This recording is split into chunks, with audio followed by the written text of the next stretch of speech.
अस्सलामु अलैकुम वरहमतुल्लाहि वबरकातुहू। अऊज़ु बिल्लाहि मिनश्शैतानिर्रजीम। बिस्मिल्लाहिर्रहमानिर्रहीम।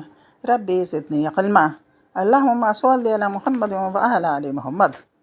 सीरत नबी में कल सुना था मोहम्मद सल्लल्लाहु अलैहि वसल्लम ने अपने अहले लश्कर को खुतबा दिया जिससे इनके दिल में मजबूती आ गई और इनमें हिम्मत आ गई रोमियों को टक्कर देने की। इधर रोमियों को मोहम्मद सल्लल्लाहु अलैहि वसल्लम की आमद की खबर सुनकर अंदर से खौफ ने घेर लिया और वो सब तितर बितर हो गए। मोहम्मद सल्लल्लाहु अलैहि वसल्लम ने बग़ैर लड़े ही मार का फतह कर लिया। फिर मदीना को वापसी हुई और वापसी पर रास्ते में कुछ मुनाफिकीन ने मोहम्मद सल्लल्लाहु अलैहि वसल्लम को मारने की कोशिश की। इनको भी सहाबा ने खदेड़ दिया। लोगों ने जो नहीं जा पाए थे ग़ज़वा के लिए माफ़ी मांगी, कुछ ने बहाने बनाए, कुछ ने सच कबूल लिया।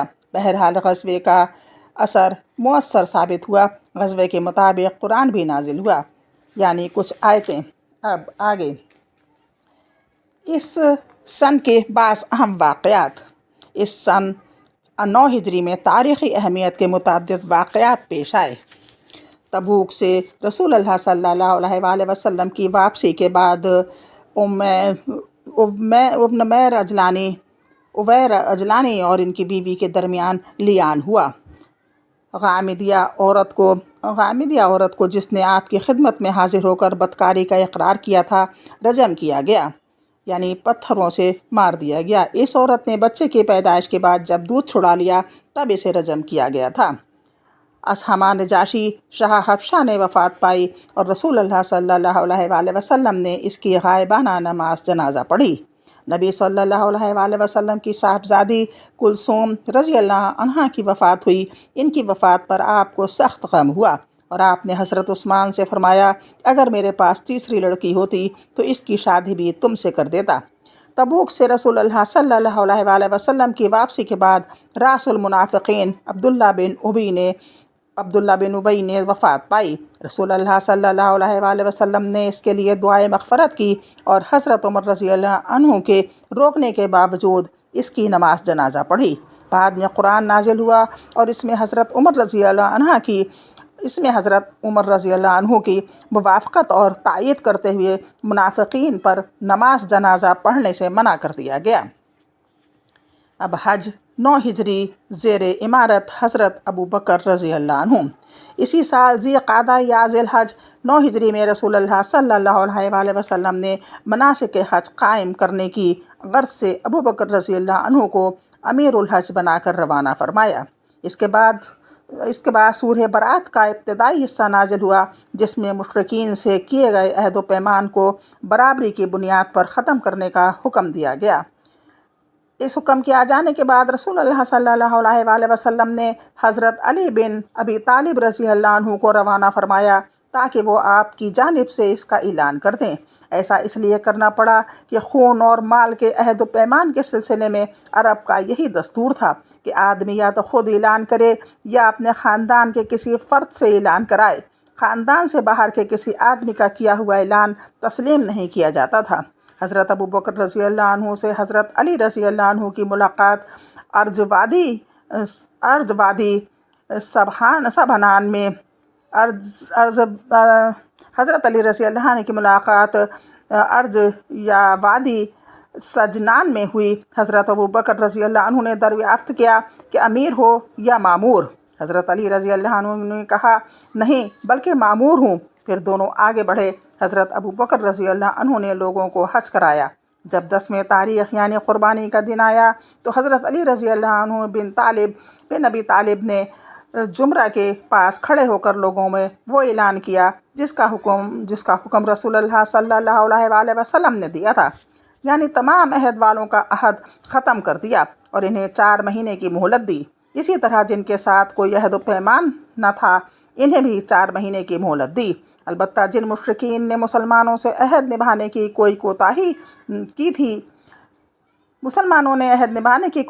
कोई कोताही न की थी और ना मुसलमानों के ख़िलाफ़ किसी की मदद की थी, उनका अहद इनकी तय करदा मुद्दत तक बरकरार रखा। और हज़रत حضرت ابو بکر رضی اللہ عنہ نے صحابہ کرام کی ایک جماعت بھیج کر یہ اعلان عام کرایا کہ آئندہ سے کوئی شرک حج نہیں کر سکتا، کوئی مشرک حج نہیں کر سکتا، اور نہ کوئی ننگا آدمی بیت اللہ کا طواف کر سکتا ہے۔ یہ اعلان گویا جزیرۃ العرب سے بت پرستی کے خاتمے کا اعلان تھا، یعنی اس سال کے بعد بت پرستی کے لیے آمد و رفت کی کوئی گنجائش نہیں۔ غزوات پر ایک نظر۔ نبی صلی اللہ علیہ وآلہ وسلم کی غزوات، سرایا اور فوجی مہمات پر ایک نظر ڈالنے کے بعد کوئی بھی شخص جو جنگ کے ماحول، پس منظر، پیش نظر اور آثار و نتائج کا علم رکھتا ہو، یہ اعتراف کیے بغیر نہیں رہ سکتا کہ نبی صلی اللہ علیہ وآلہ وسلم دنیا کے سب سے بڑے اور باکمال فوجی کمانڈر تھے۔ آپ کی سوجھ بوجھ سب سے زیادہ درست اور آپ کی فراست اور بیدار مغزی سب سے زیادہ گہری تھی۔ آپ جس طرح نبوت و رسالت کے اوصاف میں سید الرسل اور اعظم الانبیاء تھے، اسی طرح فوجی قیادت کے وصف میں بھی آپ یگانہ روزگار اور نادر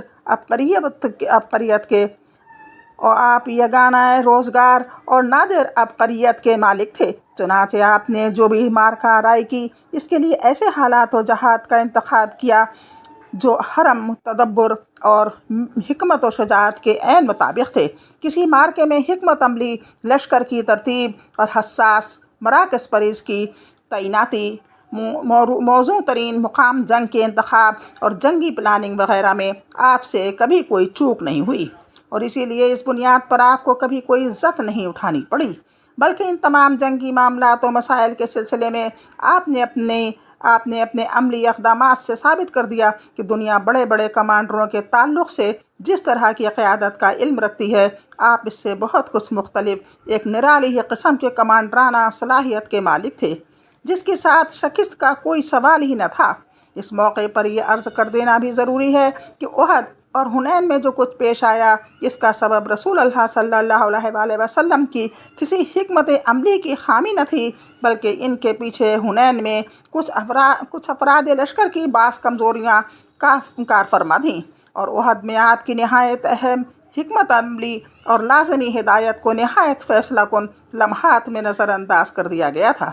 پھر ان دونوں غزوات میں جب مسلمانوں کو زک اٹھانے کی نوبت آئی تو آپ نے جس عبقریت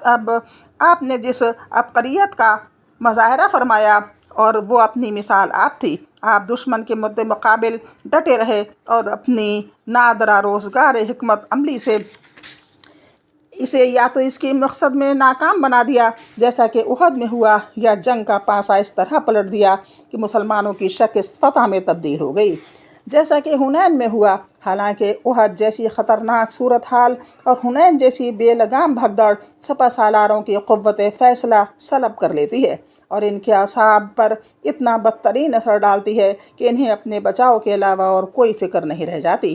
یہ گفتگو تو ان غزوات کے خالص فوجی اور جنگی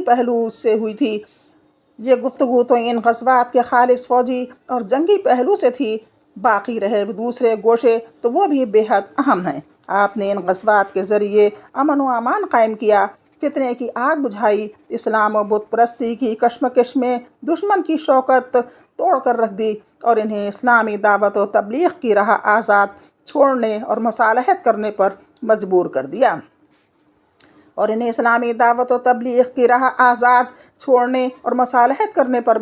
دیا۔ اسی طرح آپ نے ان جنگوں کی بدولت یہ بھی معلوم کر لیا کہ آپ کا ساتھ دینے والوں میں کون سے لوگ مخلص ہیں اور کون سے لوگ منافق، جو نہا خانہ دل میں غدر و خیانت کے جذبات چھپائے ہوئے ہیں۔ پھر آپ نے محاذہ رائے کے عملی نمونوں کے ذریعے مسلمان کمانڈروں کی ایک زبردست جماعت بھی تیار کر دی، جنہوں نے آپ کے بعد عراق و شام کے میدانوں میں فارس اور روم سے ٹکر لی، اور جنگی پلاننگ اور تکنیک میں ان کے ہم بڑے بڑے کمانڈروں کو مات دے کر انہیں ان کی مکانات سرزمین سے، اموال و باغات سے، چشموں اور کھیتوں سے، آرام دہ اور باعزت مقام سے اور مزیدار اور نعمتوں سے نکال باہر کیا۔ اسی طرح رسول اللہ صلی اللہ علیہ وآلہ وسلم نے ان غزوات کی بدولت مسلمانوں کے لیے رہائش، کھیتی، پیشے اور کام کا انتظام فرمایا۔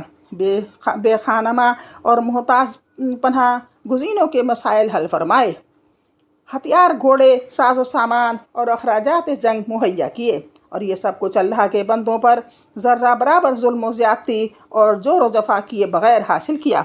आपने इन असबाब वजूह और अखराज व मकासद को भी तब्दील कर डाला, जिनके लिए दौरे जहालियत में जंग के शोले भड़का करते थे। यानी दौरे जहालियत में जंग नाम थी लूट मार और कत्ल व गारतगरी का, जुल्म व ज़्यादती और इंतकाम व तशद्दुद का, कमज़ोरों को कुचलने, आबादियाँ वीरान करने और इमारतें ढाने का, औरतों की बेहुरमती करने और बूढ़ों, बच्चों और बच्चियों के साथ संगदिली से पेश आने का, खेती बाड़ी और जानवरों को हिलाक करने और ज़मीन में तबाही फसाद मचाने का। मगर इस्लाम ने इस जंग की रूह तब्दील करके इसे एक मुक़द्दस जिहाद में बदल दिया, जिसे नहायत मौज़ू और माक़ूल असबाब के तहत शुरू किया जाता है, और इसके ज़रिए ऐसे शरीफाना मकासद और बुलंद पाया ग़राज़ हासिल किए जाते हैं जिन्हें हर ज़माने और हर मुल्क में इंसानी माशरा के लिए बाअस एज़ाज़ तस्लीम किया गया है। क्योंकि अब जंग का मफ़हूम ये हो गया कि इंसान को कहर व ज़ुल्म के निज़ाम से निकाल कर अदल व इंसाफ के निज़ाम में लाने की मुसल्लह जद्दोजहद की जाए, यानी एक ऐसे निज़ाम को जिसमें ताकतवर कमज़ोर को खा रहा हो, उलट कर एक ऐसा निज़ाम कायम किया जाए जिसमें ताकतवर कमज़ोर हो जाए जब तक कि इससे कमज़ोर का हक़ ना ले लिया जाए, जिसमें ताकतवर कमज़ोर हो जाए जब तक कि इससे कमज़ोर का हक़ ना लिया जाए। इस तरह अब जंग का मायने ये हो गया कि इन कमज़ोर मर्दों, औरतों और बच्चों को निजात दिलाई जाए, जो दुआएं करते रहते हैं कि ऐ हमारे परवरदिगार, हमें इस बस्ती से निकाल जिसके बाशिंदे जालिम हैं, और हमारे लिए अपने पास से वली बना और अपने पास से मददगार बना। इस जंग का मायने ये हो गया कि अल्लाह की ज़मीन को अज़्र व ख़यानत, जुल्म व सितम और बदी और गुनाह से पाक करके इसकी जगह अमन व अमान, राफ़त व रहमत, हक़ूक़ व रसानी और मुरव्वत व इंसानियत का नज़्म बहाल किया जाए। रसूलुल्लाह सल्लल्लाहु अलैहि वसल्लम ने जंग के लिए शरीफाना ज़वाबित भी मुकर्रर फरमाए और अपने फ़ौजियों और कमांडरों पर इनकी पाबंदी लाज़मी करार देते हुए किसी हाल में इनसे बाहर जाने की इजाज़त न दी। हज़रत सुलेमान बिन बरीरा रज़ी अल्लाह अन्हु का बयान है कि रसूलुल्लाह सल्लल्लाहु अलैहि वसल्लम जब किसी शख्स को किसी लश्कर या सरिया का अमीर मुकर्रर फरमाते तो इसे ख़ास इसके अपने नफ्स के बारे में, अल्लाह अज़्ज़ व जल के तक़वा की और इसके मुसलमान साथियों के बारे में खैर की वसीयत फरमाते। फिर फरमाते, अल्लाह के नाम से अल्लाह की राह में ग़ज़वा करो, जिसने अल्लाह के साथ कुफ्र किया इनसे लड़ाई करो, ग़ज़वा करो, ख़यानत ना करो, बदअदी ना करो, नाक कान वग़ैरह ना काटो, किसी बच्चे को कत्ल ना करो। इसी तरह आप आसानी बरतने का हुक्म देते और फरमाते, आसानी करो, सख्ती ना करो, लोगों को सुकून दिलाओ, मुतनफ़र न करो, लोगों को सुकून दिलाओ, बेचैन न करो। और जब रात में आप किसी कौम के पास पहुँचते तो सुबह होने से पहले छापा न मारते। नेज़ आपने किसी को आग में जलाने से नहायत सख्ती के साथ मना किया। इसी तरह बांध कर कत्ल करने और औरतों को मारने और इन्हें कत्ल करने से भी मना किया और लूट पाट से रोका, हत्ता कि आपने फरमाया कि लूट का माल मुर्दार से ज़्यादा हलाल नहीं। इसी तरह आपने खेती बाड़ी तबाह करने, जानवर हिलाक करने और दरख्त काटने से मना फरमाया, सवाए सूरत के कि इसकी सख्त ज़रूरत आन पड़े और दरख्त काटे बगैर कोई चारा कार न हो। फ़तह मक्का के मौके पर आपने ये भी फरमाया, किसी ज़ख्मी पर हमला न करो, किसी भागने वाले का पीछा न करो और किसी कैदी को कत्ल न करो। आपने ये सुन्नत भी जारी फरमाई कि सफ़ीर को कत्ल न किया जाए। नेज़ आपने माहिदीन गैर मुस्लिम शहरियों के कत्ल से भी नहायत सख्ती से रोका, यहाँ तक कि फरमाया, जो शख्स किसी मुआहिद को कत्ल करेगा वो जन्नत की खुशबू नहीं पाएगा, हालांकि इसकी खुशबू 40 साल के फासले से पाई जाती है। ये और इस तरह के दूसरे बुलंद पाया कवायद और ज़वाबित थे जिनकी बदौलत जंग का अमल जाहिलियत की गंदगियों से पाक साफ़ होकर मुक़द्दस जहाद में तब्दील हो गया। बस इतना ही, इंशाअल्लाह फिर मुलाकात होगी। अल्लाह हाफ़िज़। अस्सलामु अलैकुम।